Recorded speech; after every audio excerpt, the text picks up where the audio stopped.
What's up, everybody? Welcome to the Bronx Pinstripes show, pitchers grades episode. Scott, what's up? What's up, man? Got some grades coming up. Are we going to talk about the bold predictions after the season? Bold predictions fully after the season?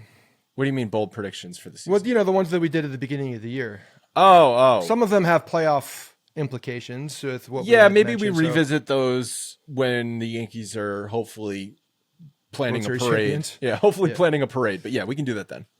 Okay. So yeah, we'll talk about grades today and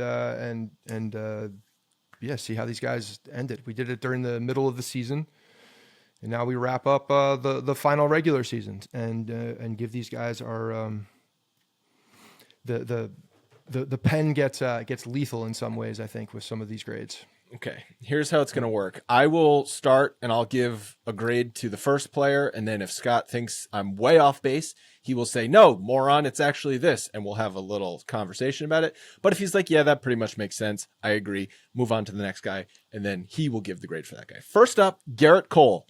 This is a tough one. Obviously, he was injured for the first part of the season. He ended up throwing 95 innings to a 3.41 ERA and a 3.69 FIP. He is coming off Cy Young season for him, so obviously expectations are sky high. On the flip side, there was a point this spring training where we're like, well, I guess Garrett Cole's season is over, so shit, and that wasn't the case. Hopefully, he is about to be entering his good stretch for the playoff run. I know he was pretty dominant in that Oakland start and finished the season on a high note. I'm gonna give him a B. He came back from injury at basically the timeline was set out. He wasn't very good for a good period of time. There was this point where we're like, is he on a pitch count? Is he not on a pitch count? Who the hell knows? B feels right. So when you're looking and you're grading Garrett Cole, I think I've got a couple of these, to be honest, but it's like part of me wants to give him this incomplete grade, but he pitched 95 innings. Yeah. So you kind of can't. You have to look at the body of work. And when I look at the body of work, it wasn't very Garrett Cole like when you look at the body of work across them. So I'm like, yeah, C plus B, but it's nothing. I'm not walking into the playoffs after that Oakland series and saying like, okay, Garrett Cole's right. He's great. He's gonna go out there and he's gonna throw 6 to 7 innings. We've seen what he is now. I don't know what he's going to be. I hope that he's able to turn it on, that he feels great. But there's a lot of unknown, I think, when you're walking into this particular start. So I think a B actually is a little okay. So you want to go B minus? B minus. Split the difference here. Okay, let's do that. Let's do that. And it's hard to say that. That's all on Garrett Cole. I mean, like there was an injury here. So there's a player dealing with coming back from an injury. So it's hard for me to scrutinize a guy that's coming back from injury or got injured and like making that as part of a negative, but it's part of the whole picture of the season. And when he was out there, he didn't pitch like Garrett Cole a lot of times. All right. So next guy, and this one's really interesting. And I feel like out of order, if you don't mind, I'd like to have the conversation together, but Carlos Rodon is the next guy. And I gave Carlos Rodon, sorry. His name is still escaping me with saying it correctly. I gave him a B. And I wanted to give him a little bit less than that because the next guy that I have to group right with him is Nestor Cortes. Because when you take a step back and you look at their numbers for the entire season, they're unbelievably close. Carlos Rodon ended with, you look at the win-loss, you're like, oh yeah, great, 16-9, but he pitched to a 3.96 ERA. He hang on to that sub-4 ERA by the hair of his chin at the end of the year, through 175 innings. Nestor Cortes threw to a 3.77 ERA. Both Rodon 32 games, Nestor Cortes 31. One of those was also in relief, but they both threw basically 175 innings. Nestor was at 174.1. Rodon was at 175. Nestor had a better season by the numbers. Like you look at those numbers, he had a better season. You also look at the ERA plus, which is relative to the league. Rodon's was 104, meaning he was 4% better than league average. Cortez's was 109, means he was 9% better. And then their FIP, fielder independent pitching ERA, Rodon's was a 4.39 versus 3.84 for Nestor Cortes. So that's a good amount better. His Rodon's FIP actually indicates that a 3.96 ERA should maybe even be a bit higher. Oh yeah. And then Nestor, we're just looking at WAR, just value. Nestor was at a 2.6 and Rodon is at a 1.8 WAR on the season as well. So, I'm saying B, but I feel like I'm talking myself into something a little less because I'm comparing it directly to another guy that was on the team and what their grade is and how much they were supposed to be relied upon and, how much they're getting paid and all of these things. Like, I think that all of this is a piece of this. And Rodon, the other thing that you're looking at, and I think the reason why the B grade, I'll stick with that for now, is because what we're doing is we're looking at what happened last year and now what happened this year. And when we're looking at how he improved upon the numbers from last year, which were egregiously bad, so it's kind of unfair to compare them. Also injury last year. And injury. So you're looking at it. He did make all 32 starts this year.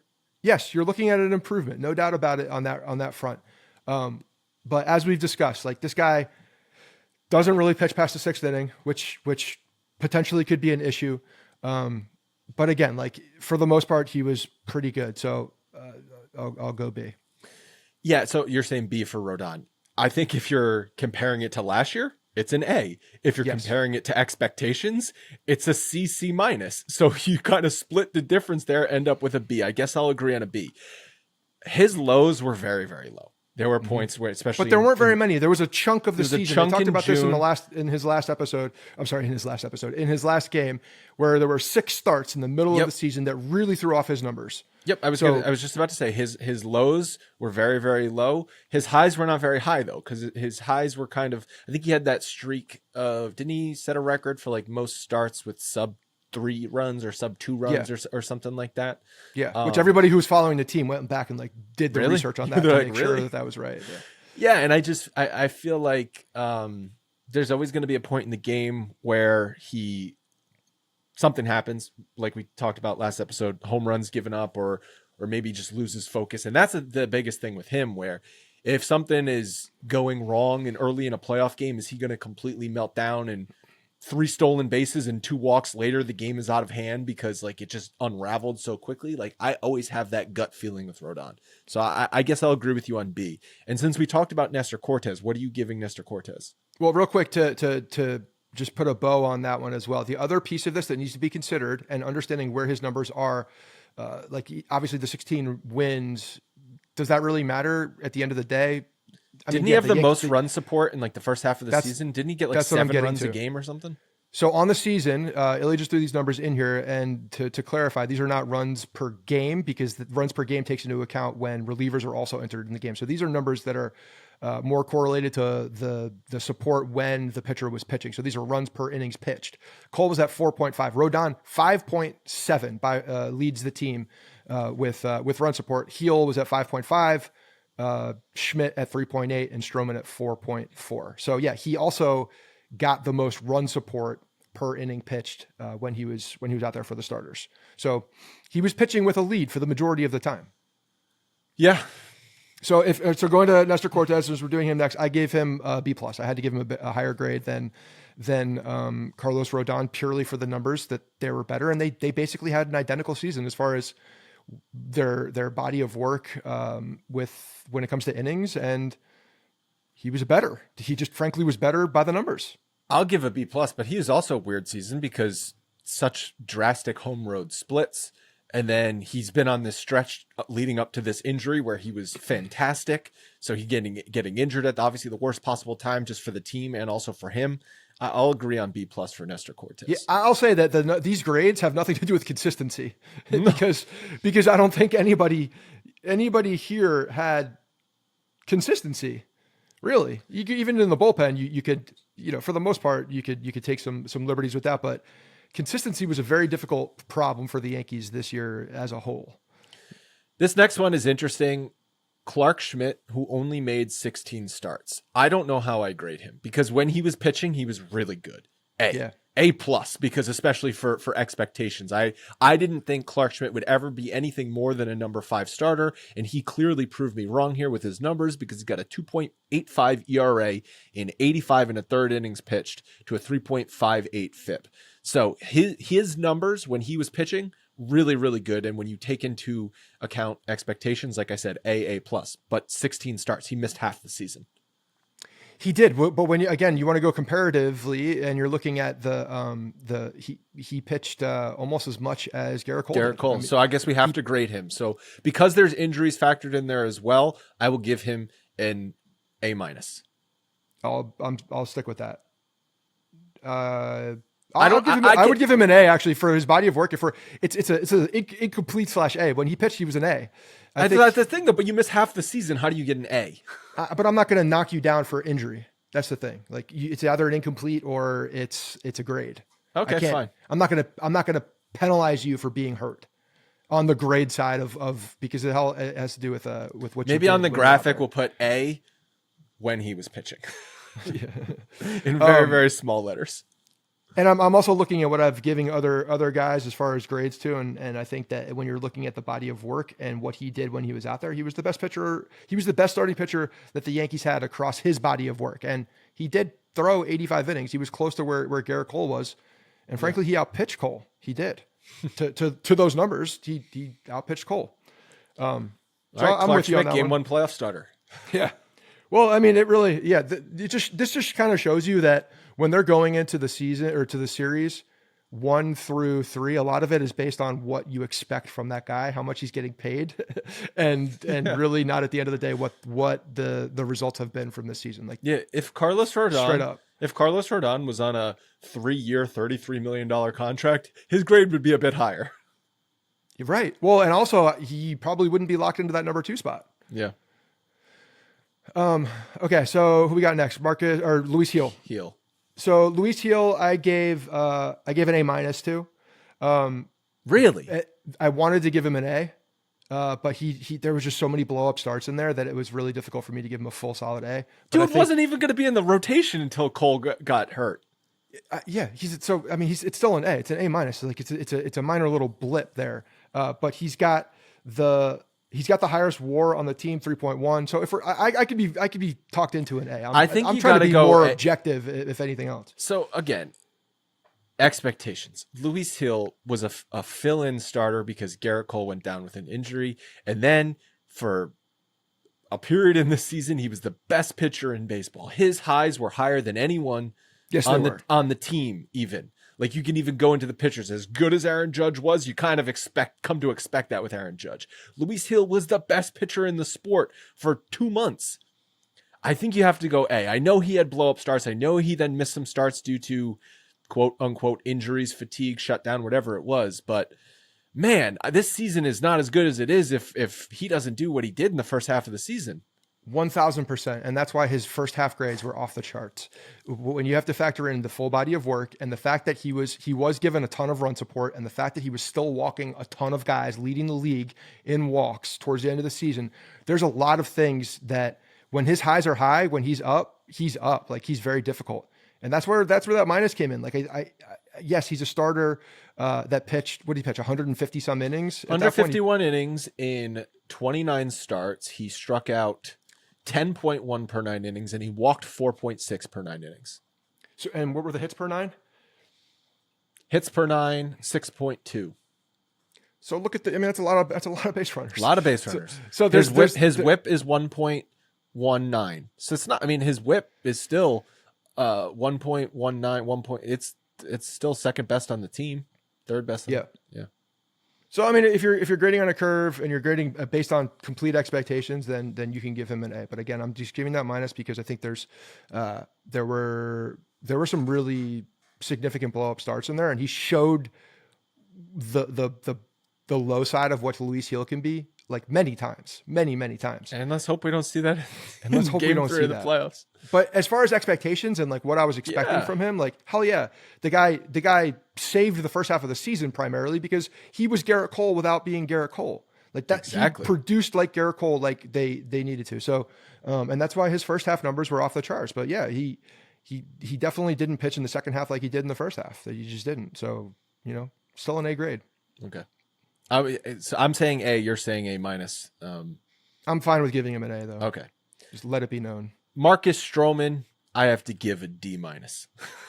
Like he's gonna get a degree. He's gonna pass. but by the skin of his teeth. 4.31 ERA in 29 starts. He, in 154 innings, where's his hits? He gave up 167 hits in 154 innings.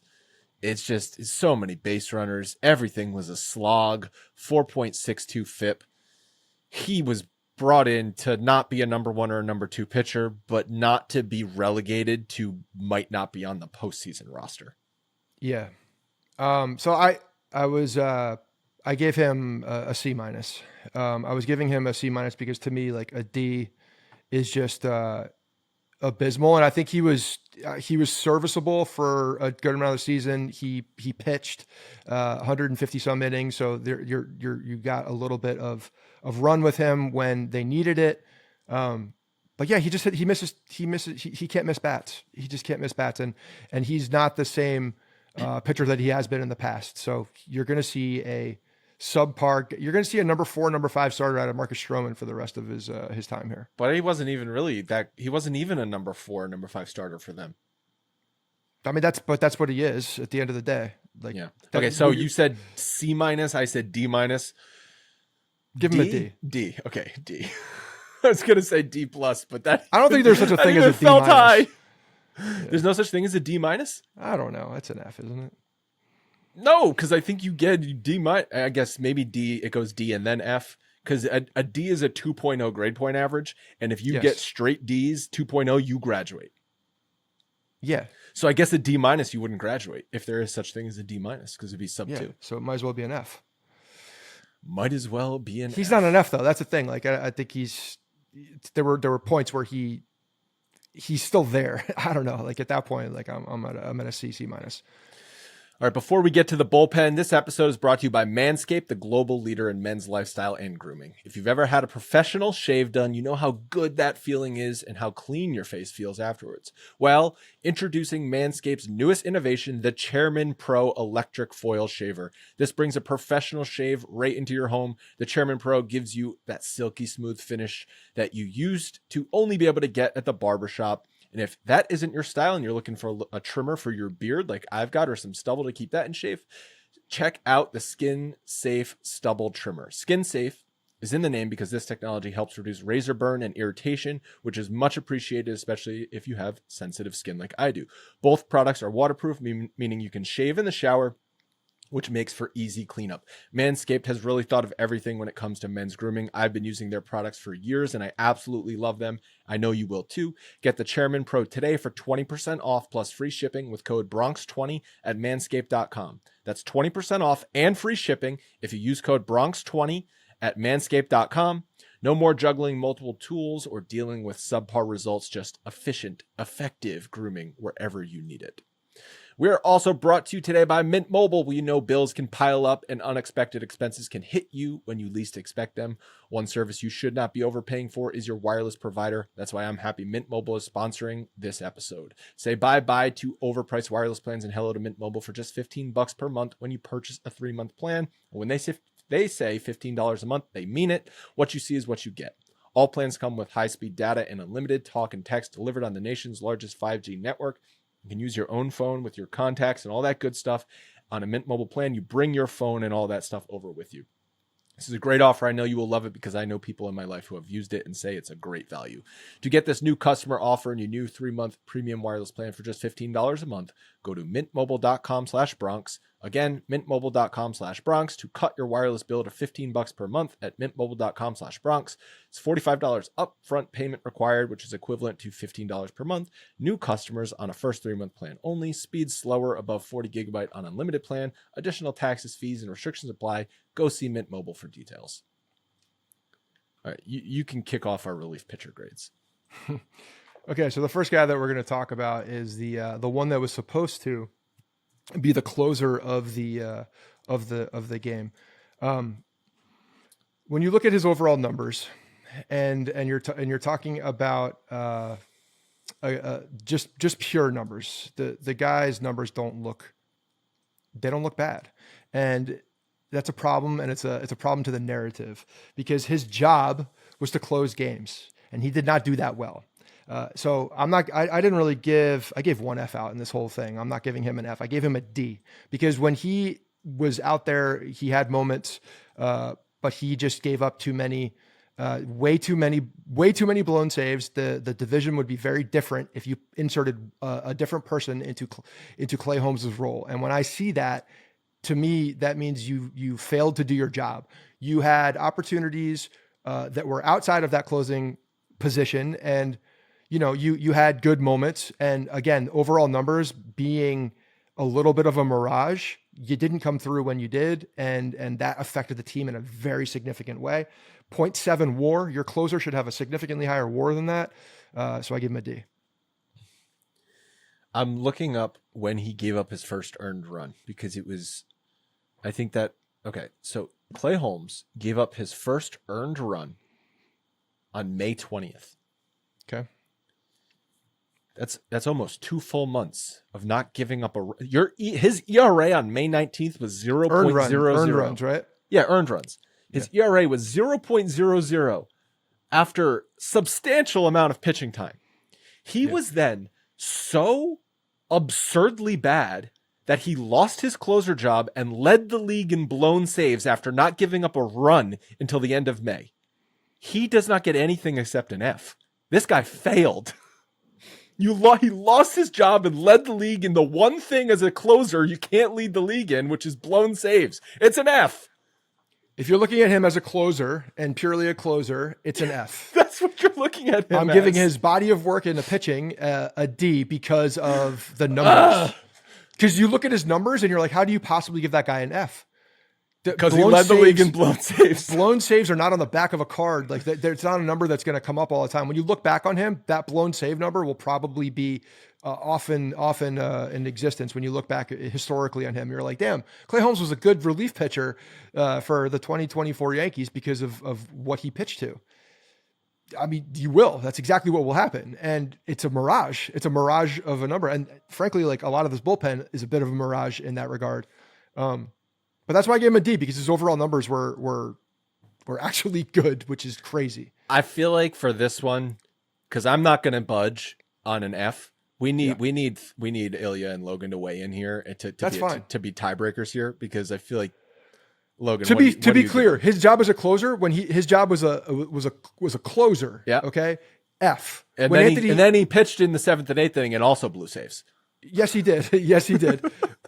You also saw, so that was in the different spots, but you also saw, like, if we're putting that into play, like, when you were a leadoff hitter on the position side, like, did you do a good job at that position? No, you could give out much more harsh grades when you're looking at a particular area that you played in. But anyway, Logan's the tiebreaker. It's an F. Thank you. It's a freaking F, dude. I just don't think that you can make the excuses. I mean, the Yankees won this division a couple days ago. I mean, if he blows half of those saves, they clinch. I don't disagree. Like, that was his job. Like, I get, like, I agree. Like 3.14 year, right? Like, you look at his numbers. I was even just looking at, like, some of his, like, they make no sense. Numbers. They make no sense because, and with Clay Holmes, I truly believe, especially early in his Yankee career, everybody would, kind of be like, he stinks, but his numbers would always look good because he, it's the old adage, well, every time he gives up a run or a home run, it's in a big spot. And it's like, yeah, because that's when he's pitching, is in big and spots. a lot of times those runs aren't his, you know what I mean? A lot of times his runs aren't his earned runs.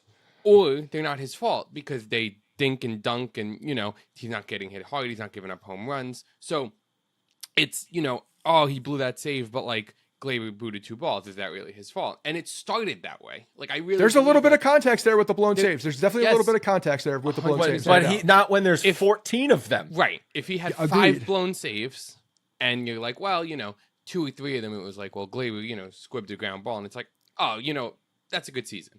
But 14 of them, and the fact that I truly believe he started with blown saves, that wasn't his fault. And then slowly he must have just lost confidence on when he shouldn't have. Obviously easier said than done. And then it led to him being hit hard, him going away from the sinker, throwing the slider too much, and now he had, 8 blown saves in a month and a half span.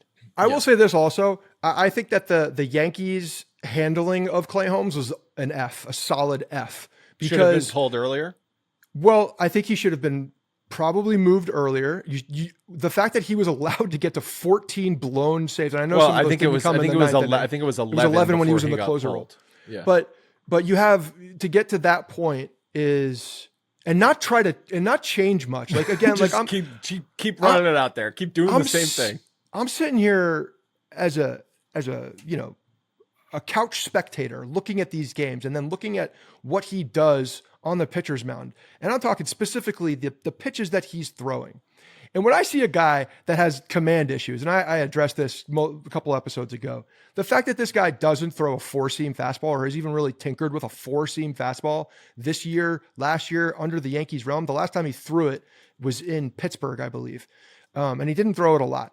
But that is literally a pitch that compared to other pitches goes straighter than the others. So you have a higher percentage of being able to throw that one a little bit more where you want it to go. The fact that they didn't even tinker with that pitch is mind-boggling to me. You have a guy that can't control the movement on his pitches, the sinker and the slider.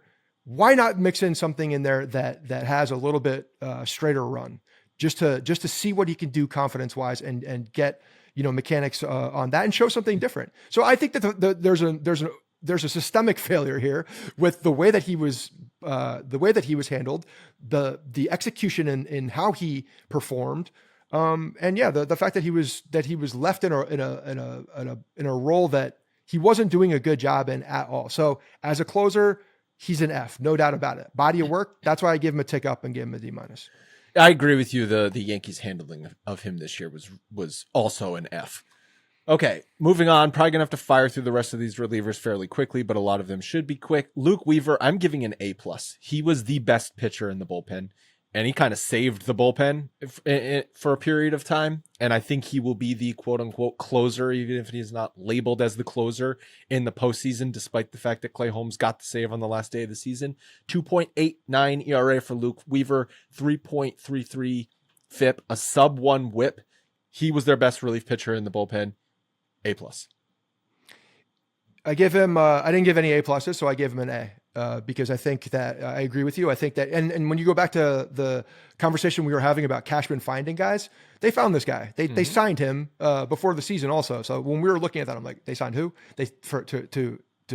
For beyond this year, like this is a guy that they're giving money to. Clearly they saw something. Clearly he delivered. And frankly, like, he seems like a lot of fun in the clubhouse and off the field too. So I give him personality wise A+, and I think that he did a good job. So I'm A, just because I didn't give A+.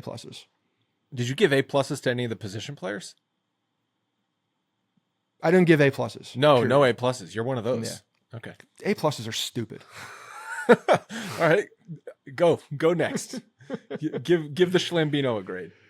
Ian Hamilton, like another thing, this is also part of that narrative of like how many guys, we talked about this in the last episode of the amount of pitchers that threw in this bullpen. When I saw that it was close to the last few years, like it was a little bit of an eye bulger for me, because it seems like Ian Hamilton hadn't pitched in such a long time, but when you see how many innings that he actually threw, he was up there, like with some of the higher, he threw 37 innings, 33 Jake Cousins, and a third. He threw 37. Oh, sorry. I'm looking at, I was looking at the wrong 37. And so, he threw more than Leiter. He threw more than Meza. He was right there with Cousins. Should be fun. Yeah. So, again, like what have you done for me? I give him a C. I think Fine. That's where he's square in the middle. Fair enough. And frankly, when I'm looking at these grades on the bullpen, it's like you're either an A or you're not. Mm-hmm. So anyway, I'm giving him a C. I'm giving Tommy Kahnle a C for changeup. Read Tommy Kahnle's numbers.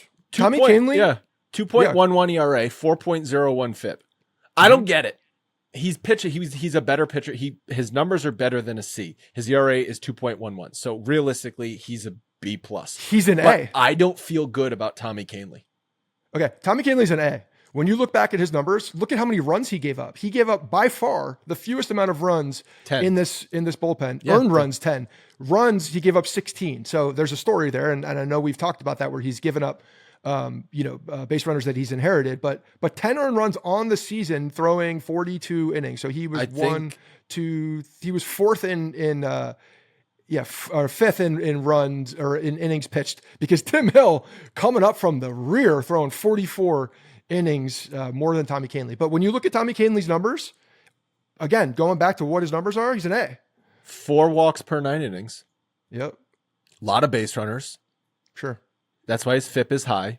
Mm-hmm. I think he got a little lucky. Now, I know you at a certain point, you got to say, well, scoreboard has a 2.11 ERA, so got to be. I don't know. I don't feel good when Tommy Kahnle's in the game. Yeah, all right. I mean, that's a different thing. That's a different thing. You look at anybody on the bullpen, and like Luke Weaver, I think it's Weaver and Tim Hill. Tim Hill's numbers actually stand out from everybody. It's funny. But Luke Weaver is at 2.8 walks per 9. But you go after him and Hill, everybody's in the 3s and 4s. Yeah, so Clay Holmes 3.1, Luke Weaver 2.8, Tonkin 3.4, Kahnle 4.0, Caleb Ferguson 4.3. Jake Cousins 4.7. Wow, Jake Cousins 4.7 walks per 9 innings. So when you look at the full bullpen, like everybody, you could give a complete knock for walks as well. Like there were and not that as, was like as the Boone whole loves story. to say, traffic on the base path. Yeah, that's a bad thing for your bullpen. I'm not disagreeing with you, but when I see his and I see the fact that he didn't give up runs at all, he gave up a very few amount of runs, so he limited any damage that was there. So I'm giving him an A. He's going to be a high leverage guy. I know that. All right, fine. Can we do A minus? Fine. And then what did we give Hamilton? What did you give Hamilton? A C? He's just a C. I don't know. Yeah, he's not any better or any worse. And then I'm doing Tonkin here. Michael Tonkin, 56 innings. Oh, man, he pitched 56. We didn't even have Tonkin on the list for this because he wasn't on the team. But I'll give Tonkin a solid B for being absolutely out of nowhere. Wait, how was Tonkin not? I know, but like he pitched 56 innings for them. Yeah, I'm giving him a B because he did way more than I expected at all. Like that guy, Tonka came in and was valuable because he passed the ball to the next guy. He got the Yankees through a time in the season when nobody was available to pitch well out of the bullpen. And Dick Tonkin came out of absolutely nowhere, looking just like not good, not like a professional athlete, not even remotely close to a professional athlete. They picked him up on the way to Milwaukee, and then they just kept him on the team for way too long. Tim Hill is 2.05 ERA in 44 innings pitched. Very, very, very good.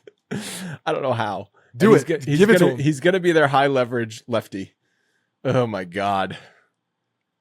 He's an A. A. He is an A. This is like a true like redemption story for Tim Hill. They're going to make movies about Tim Hill. This guy was released by the worst team that's ever played the game with the Chicago White Sox. Yeah, I'm looking up his numbers when he was with the White Sox right now. He was so bad that the Chicago White Sox said, "Nah, we can't have this guy on our team." He had a 5.87 ERA with the White Sox. But a 3.47 FIP. And then with the Yankees, 2.05 ERA, 3.62 FIP. So his FIP actually went up, but his ERA went down by 2.5 times. This is the Dennis Santana story in reverse. This is the White Sox fans, if they're still paying attention to baseball. There should be a 30 for 30 short about two ships passing in the night, Tim Hill and Dennis Santana. Yeah, and then you know what that story is called? The bullpen is the most unpredictable thing in sports. Nobody has any idea what's going to happen from day to day, from week to week, from month to month, from year to year. Bullpen is a shit show. And maybe that's why we should look back and say, you know what? Maybe Brian Cashman shouldn't get the credit that he's getting for the bullpen arms, because a lot of it is a stroke of luck. So he's gotten lucky a lot then, because we're giving out a hell of a lot of A's. Yeah, for a bullpen that we crapped all over all season, we've given out 1, 2, 3 A's so far. I know, and again, let me preface all of these grades with the bullpen. I had a difficult time giving out these grades because when I'm looking at the bullpen and I know what they are, I still believe it's a massive mirage. I think it's an absolute mirage. We're in the desert begging for water, and the bullpen just looks like this a beautiful oasis. And then when you get there, when you need the water, when you are dying of thirst, when you are dehydrated and you need the water, you go to get a drink and you get sand. You get sand. You get nothing because it's not there. That's what I'm afraid of is going to happen in the playoffs because the bullpen is a bit of a mirage. And anybody who's watched the team all year long, I promise will agree with that. Yes, and I think the numbers, when you look at them, their ERAs and then all of these guys' FIPS are much higher because there's so many guys on base. Jake Cousins is next up. He has a 2.37 ERA, but a 4.06 FIP. Is he going to be back for the playoffs? Maybe, maybe not. Is he going to be good in the playoffs? Maybe, maybe not. I don't know. But his numbers, 2.37 ERA, he turned himself into like the second leverage guy in the bullpen for a period of time. So let me ask you a question. With this bullpen, how do you tell the story? Because when we put this grade sheet out and it's got all these an A next to Tim Hill and, Jay Cousins is an A too. When you look at the numbers, he's an A. That's the guy. I don't know how I give Canely and Cousins an A because the ERAs are good. I'm acknowledging that, but the rest of the numbers aren't good. And the feeling I get when they're in the game is uneasy. So it's obviously not going to give them a bad grade, but I can't give them an A. So when you look at the qualifier, almost like there's like a FIP curve to where these grades are, which is kind of, it's true. You're looking at like, that's telling you how many things had to go right while these guys were in there, but they put themselves in danger. There was definitely a lot of danger that they not only inherited, but put themselves in. That's like an overlying context to this entire bullpen. So it's very difficult to separate those individual grades out there based on the pure statistics at the end of the day, because a lot of things actually went right for them when they were in there in many times. So I don't know if there's like a FIP curve, because if you're doing that, all of the A's are probably a B. Except Weaver. Probably except Weaver, yeah. No, definitely except Weaver. Okay, fine. Except Weaver. Yeah. I mean, Tim Hill pitched when he was out there. I'm giving Jake Cousins a B+. He's not an A. Because he had like a nice stretch. He kind of worked his way up in leverage, but no, he's a B+. The other thing you go back to and look at the WAR for all of the bullpen guys, it does tell a story, no doubt about it, and kind of says what we just said. Weaver leads the bullpen with a 1.9 WAR. Holmes 0.7, Hamilton 0.5, Canely 0.8, Hill 0.9. Leiter, who we haven't gotten to, is a negative 0.1. Cousins 0.7, Mesa 0. So you look at that, and when you look at the quote FIP curve, it applies. Like Weaver by far is the standout there. Yeah. Well, Mark Leiter Jr. is up next, and I think we're both going to agree he failed. He gets an F.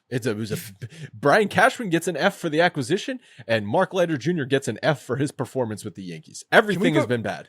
Can we put Cashman in this as well, please, for grade of the bullpen? Because I think it's absolutely deserving. It's a huge F for what he brought on. I'm saying like midterm at the trade deadline. Like the guy tried to do something and did nothing. The one guy it was negative because he picked the wrong people instead of going after the right people. So it was an even bigger negative because opportunity cost. Yeah. No, the Leiter was supposed to be the big acquisition for the bullpen because of his underlying metrics, and all he's done since he got to the Yankees is walk people and give up home runs. And De Los Santos, who I'm not even grading at this point because he wasn't on the team long enough, all those guys that came in earlier. But that was an acquisition. Season, they got released. Yeah, but De Los Santos pitched how many games with the Yankees? 5 games, and then got released. That's what I'm saying. As an acquisition, massive F for Cashman. Yeah. Okay. Like that was the fixing of the bullpen, and he's deserving to be in here because he was supposed to fix it, and that was the biggest thing, and he didn't.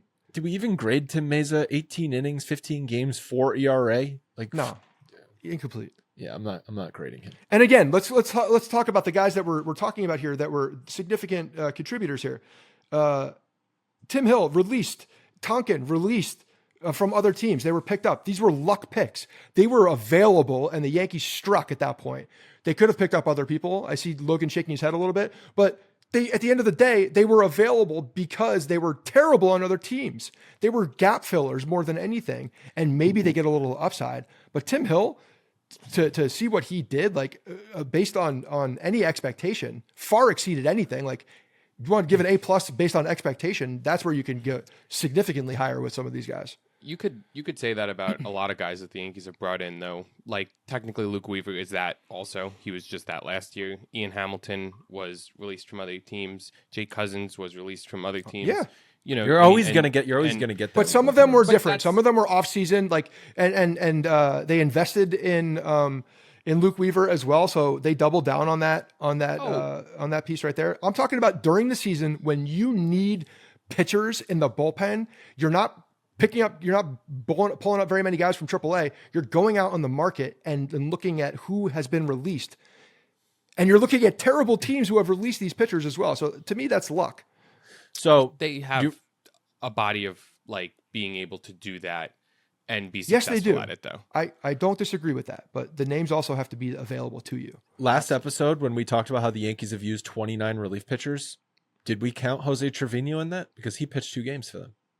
Yeah, no, I don't know if he was I'm sure he was included in that, but yeah, I'm sure he was included in that.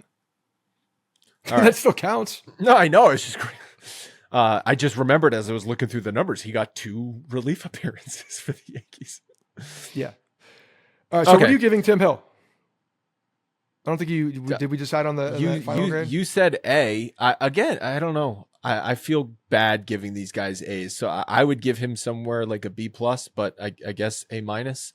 Because like I think the WAR statistic you just pointed out tells a lot of the story. The ERAs are looking good, but they didn't bring a ton of value when they were out there because they created so many base runners, so much chaos for the Yankees, which also is a factor to why Clay Holmes blew so many saves, because he did have inherited runners that he came in and blew, but then he just blew games on his own as well. So it's kind of like a trickle-down effect.